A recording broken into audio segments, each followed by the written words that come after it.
Assalamualaikum warahmatullahi wabarakatuh. Perkenalkan saya Jani Agustriana dari Prodi Pendidikan Ekonomi Angkatan 2018A dengan NIM 11021880007. Nah, pada kesempatan kali ini saya akan menjelaskan 8 keterampilan mengajar di kelas.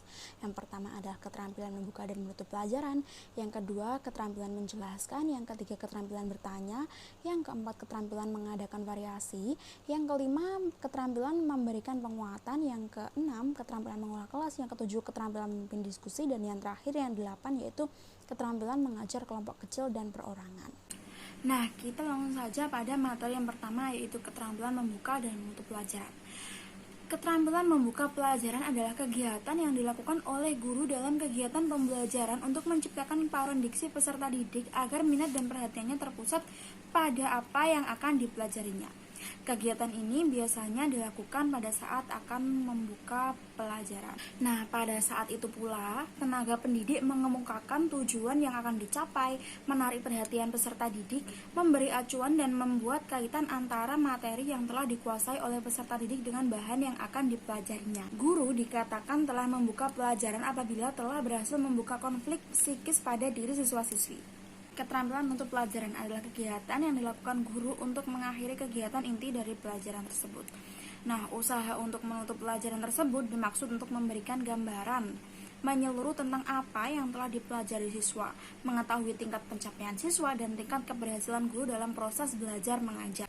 Nah, tujuan dari keterampilan membuka pelajaran sendiri adalah yang pertama, guru dapat mempersiapkan mental, fisik, psikis, dan emosional dari siswa. Yang kedua, guru dapat memusatkan perhatian siswa pada kegiatan pembelajaran. Yang ketiga, guru dapat menarik minat siswa pada materi pelajaran. Dan yang terakhir adalah guru dapat menciptakan suasana yang menyenangkan. Cara yang dilakukan dalam membuka pelajaran yaitu yang pertama, memfokuskan perhatian dan membangkitkan minat siswa. Yang kedua, menimbulkan motivasi, menumbuhkan rasa ingin tahu yang dapat stimulus dengan cara menceritakan yang menarik, memperlihatkan gambaran, menunjukkan sebuah barang, dan lain-lain. Yang ketiga, memberi acuan seperti menjelaskan tujuan pembelajaran, menyampaikan garis besar pembelajaran seperti kegiatan apa yang akan dilakukan berkelompok, berdiskusi, dan presentasi. Dan yang terakhir adalah mengaitkan pembelajaran yang telah dipelajari dengan materi yang akan dipelajari. Dan berikut adalah contoh dari keterampilan membuka dan menutup pelajaran. Assalamualaikum warahmatullahi wabarakatuh. Sebelum pembelajaran kita mulai, yuk kita berdoa terlebih dahulu. Berdoa mulai. Berdoa selesai. Di sini siapa yang tidak hadir? Hadir semua ya. Nah, pada pertemuan pertama kali ini kita akan belajar seputar kewirausahaan dan karakteristik kewirausahaan.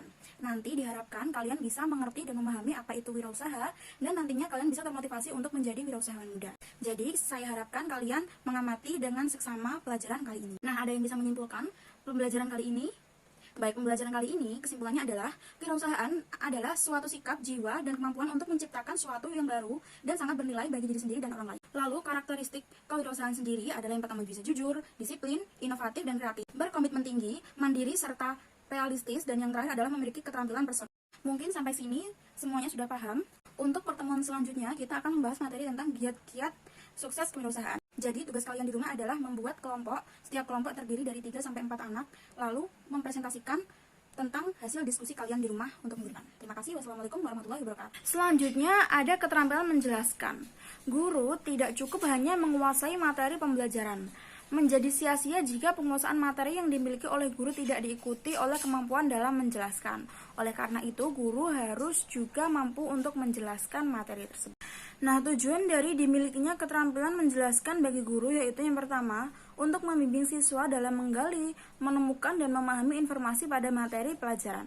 Yang kedua, untuk memperoleh umpan balik dari pemahaman siswa terhadap materi yang akan dipelajari. Dan yang ketiga adalah melibatkan siswa untuk berpikir dan memecahkan masalah. Dan yang terakhir adalah mendorong siswa untuk berpikir secara logis dan sistematis. Ada 5 prinsip dalam menjelaskan, adalah sebagai berikut. Yang pertama adalah menjelaskan atau penjelasan dapat diberikan selama pembelajaran, baik di awal, tengah, maupun akhir pembelajaran. Yang kedua, penjelasan harus menarik perhatian peserta didik dan sesuai dengan materi, standar, dan kompetensi dasar. Yang ketiga, penjelasan dapat diberikan untuk menjawab pertanyaan peserta didik atau menjelaskan materi standar yang sudah direncanakan untuk membentuk kompetensi dasar dan mencapai tujuan pembelajaran. Yang keempat, Pemateri yang dijelaskan harus sesuai dengan kompetensi dasar dan bermakna bagi peserta didik. Dan yang terakhir adalah penjelasan yang diberikan harus sesuai dengan latar belakang dan tingkat kemampuan peserta didik. Berikut adalah contoh keterampilan menjelaskan. Nah, salah satu sifat yang harus dimiliki oleh seorang wirausahawan sukses adalah memiliki sifat kreatif dan inovatif. Ada yang tahu kreatif dan inovatif itu apa? Yaps, memiliki kreativitas dan inovatif merupakan bagian dari karakteristik kewirausahaan. Kreativitas memungkinkan kalian untuk menciptakan hal yang berbeda, apalagi kreativitas tersebut ditunjang dengan inovasi. Maka usaha yang sedang kalian jalankan dapat menarik minat para pelanggan. Oleh karena itu, pertumbuhan sifat kreatif dan inovatif untuk mengembangkan usaha itu sangat penting. Selanjutnya ada keterampilan bertanya. Pertanyaan dapat menjadikan orang lain tertarik dengan apa yang kita katakan. Pertanyaan nyatanya menjadi alat komunikasi yang ampuh antara guru dan siswa. Maka dari itu, seorang guru harus pandai untuk menyusun sebuah pertanyaan. Ada beberapa tujuan dari dikuasainya keterampilan bertanya, yaitu yang pertama, membangkitkan minat dan rasa ingin tahu siswa. Yang kedua, membangkitkan motivasi serta dorongan siswa untuk berpartisipasi secara aktif dalam kegiatan pembelajaran. Yang ketiga, memusatkan perhatian siswa dalam pokok masalah. Yang keempat, mengaktifkan dan membuat siswa produktif dalam kegiatan pembelajaran. Yang kelima, menjajaki hal yang baik yang sudah atau belum diketahui oleh siswa. Yang keenam, mendiagnosis masalah siswa dalam belajar. Yang ketujuh, memberikan kesempatan kepada siswa untuk mengasimilasi informasi. Yang kedelapan, mengevaluasi atau mengukur hasil belajar. Yang kesembilan, memberikan kesempatan siswa untuk mengulang materi. Nah, berikut adalah teknik yang perlu diketahui oleh guru dalam bertanya. Yang pertama adalah membuat pertanyaan yang jelas dan langsung ditujukan kepada semua siswa, kemudian memberikan waktu seluruh siswa untuk berpikir secukupnya untuk menjawab soal. Yang kedua, mencegah jawaban yang tidak sesuai dengan soal. Yang ketiga, mempersilahkan siswa untuk menjawab, dan yang terakhir adalah memotivasi siswa untuk mendengarkan jawaban. Dan berikut adalah contoh dari keterampilan bertanya. Nah, karakteristik yang kedua adalah mandiri serta realistis. Ayo, siapa yang tahu mandiri itu yang bagaimana? Saya, Bu.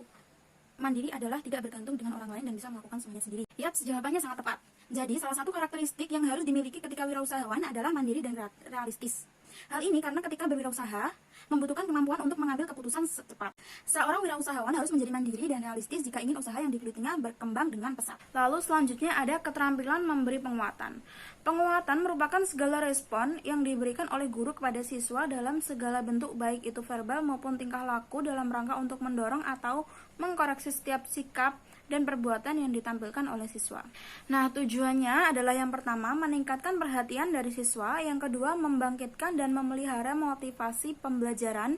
Yang ketiga, memudahkan siswa untuk belajar. Dan yang keempat adalah meminimalisir tingkah laku negatif dan membina tingkah laku positif siswa. Hal-hal yang perlu diperhatikan dalam memberi penguatan pada siswa. Yang pertama adalah hindari memberikan komentar negatif ketika siswa tidak bisa, seperti jangan dihina, dibentak, atau dimarahi secara berlebihan. Yang kedua, berikan kehangatan dalam penguatan. Yang ketiga, penguatan dilaksanakan dengan kesungguhan atau serius. Yang keempat, bermakna. Dan yang kelima adalah melakukan variasi dalam memberikan penguatan, seperti verbal atau ucapan, dan gerakan atau bahasa tubuh. Lalu, karakteristik selanjutnya adalah memiliki komitmen tinggi. Ada yang tahu apa itu komitmen tinggi? Saya, Bu, seperti percaya diri ya, Bu. Ya, jawabanmu sudah baik, tapi kamu harus menyempurnakan jawabanmu lagi. Jadi, berkomitmen tinggi, mulailah untuk berkomitmen tinggi ketika berusaha. Dan memiliki komitmen tinggi serta memegang teguh prinsip, usaha akan berkembang dengan mencapai kesuksesan. Lalu selanjutnya ada keterampilan membimbing kelompok kecil. Pembelajaran saat ini cenderung memberikan siswa untuk berperan aktif, mencari informasi secara mandiri. Maka dari itu, pembelajaran disetting untuk memberikan kesempatan siswa untuk berkelompok. Berikut ini adalah komponen yang harus diperhatikan guru dalam membimbing kelompok kecil. Yang pertama, memusatkan perhatian siswa pada satu tujuan dan satu topik diskusi.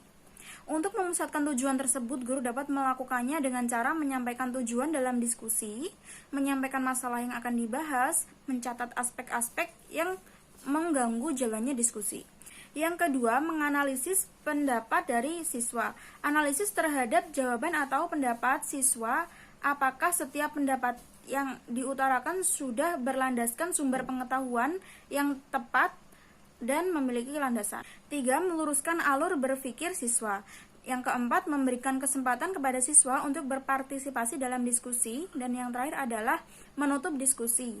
Dapat dilakukan dengan membuat rangkuman hasil diskusi. Sementara hal-hal yang perlu dihindari dalam diskusi kelompok kecil yaitu yang pertama, guru mendominasi diskusi. Yang kedua, membiarkan siswa memonopoli diskusi. Yang ketiga, membiarkan penyimpangan diskusi. Yang keempat, membiarkan siswa tidak bertanya. Yang kelima, tidak memperjelas dan mendukung alur berpikir siswa yang salah. Dan terakhir adalah gagal mengakhiri diskusi secara efektif. Lalu selanjutnya ada keterampilan mengelola kelas. Guru adalah yang bertanggung jawab terhadap baik tidaknya kelas, lancar tidaknya kelas, itu tergantung dari guru. Pengelolaan kelas adalah salah satu keterampilan yang harus dimiliki guru. Keterampilan pengelolaan kelas adalah dasar sebagai seorang guru. Guru dituntut untuk mampu mengoptimalkan kondisi belajar di kelas dan mengembalikan seperti semula jika dirasa ada gangguan dalam pembelajaran. Tujuan dari pengelolaan kelas yang pertama, setiap anak terus bekerja, tidak macet, artinya tidak ada anak yang berhenti karena tidak tahu akan tugas yang diberikan padanya.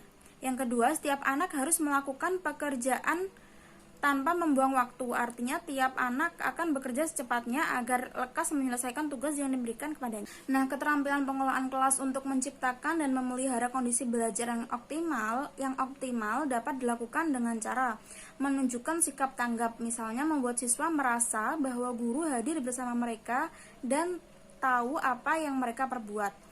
Cara ini dilakukan dengan cara memandang kelas secara seksama, gerak mendekati, memberikan pertanyaan, dan memberikan reaksi pada setiap gangguan dan kekacauan.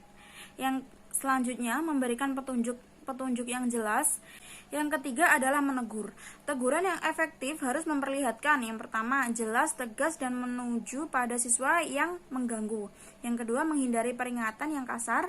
Yang ketiga, menghindari ocehan yang berkepanjangan. Lalu selanjutnya adalah memberikan penguatan. Sebagai contoh pengelolaan kelas, yang pertama, menghentikan tindakan siswa yang tidak baik dan mengundang kegaduhan di dalam kelas. Yang kedua, memberikan ganjaran bagi ketepatan waktu dalam menyelesaikan tugas. Dan yang terakhir adalah penetapan aturan kelas yang efektif dan efisien.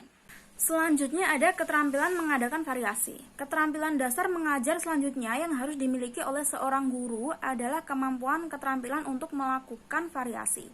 Melakukan variasi yang dimaksud di sini yaitu melakukan variasi dalam mengajar.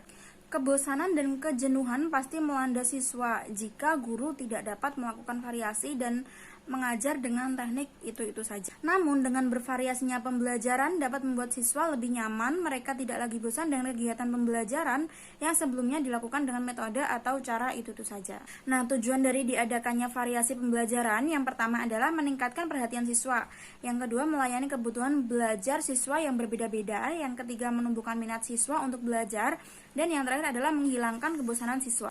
Sementara manfaat yang diperoleh dari variasi pembelajaran yaitu yang pertama, siswa memiliki perhatian yang tinggi pada pembelajaran. Yang kedua, partisipasi siswa dalam pembelajaran meningkat. Yang ketiga, tumbuhnya sikap positif siswa di dalam proses pembelajaran. Dan yang terakhir adalah siswa mendapatkan wadah belajar sesuai dengan cara mereka. Bentuk-bentuk variasi mengajar guru bisa dilakukan dengan variasi dalam gaya mengajar, pemusatan perhatian siswa, kesenyapan atau kebisuan guru, melakukan kontak pandang dengan siswa, gerak badan mimik, dan bergantian posisi guru di dalam kelas. Itu tadi variasi guru dalam mengajar. Sedangkan variasi guru dengan siswa, variasi komunikasi guru dengan siswa sangat beragam. Seperti kegiatan yang didominasi guru, kegiatan tanya jawab, kegiatan presentasi yang memberikan kesempatan kepada siswa untuk lebih banyak menyampaikan, kegiatan diskusi, dan lain sebagainya. Interaksi dengan siswa harus bervariasi supaya tidak menimbulkan kejenuhan. Lalu yang ketiga adalah variasi media atau alat-alat pembelajaran. Penggunaan media atau alat pembelajaran yang sangat bervariasi dapat membuat siswa selalu antusias dengan pembelajaran yang disajikan oleh guru. Meski begitu, guru harus memperhatikan aspek-aspek cara belajar siswanya. Ini penting karena siswa memiliki gaya belajar yang berbeda-beda. Guru harus mampu untuk memfasilitasi setiap anak untuk belajar dengan potensinya masing-masing. Berikut adalah contoh dari keterampilan mengadakan variasi. Nah, tadi sudah dijelaskan mengenai bahan pokok murah yang dapat diolah dan dapat dijual dengan harga yang lumayan mahal. Ini adalah salah satu contohnya. Ini merupakan kain perca yang sisa-sisa dari penjahit, dan ini bisa dikumpulkan dan dibuat dompet seperti ini dan bisa menghasilkan nilai jual yang sangat tinggi. Lalu yang terakhir adalah keterampilan mengajar perorangan dan kelompok kecil. Keterampilan ini adalah keterampilan guru dalam memfasilitasi siswanya untuk belajar baik secara individu maupun berkelompok. Karena pembelajaran di dalam kelas tidak melulu berkelompok, maka guru harus mampu untuk mengelola pembelajaran secara individu. Pembelajaran dengan perorangan dan kelompok kecil memungkinkan guru untuk memberikan perhatian kepada siswa dan terjalinnya hubungan yang lebih akrab antara guru dengan siswa serta siswa dengan siswa. Sekian penjelasan saya mengenai 8 keterampilan dasar mengajar. Jika ada tutur salah, kata, dan perbuatan atau banyak kurangnya, mohon dimaafkan. Wassalamualaikum warahmatullahi wabarakatuh.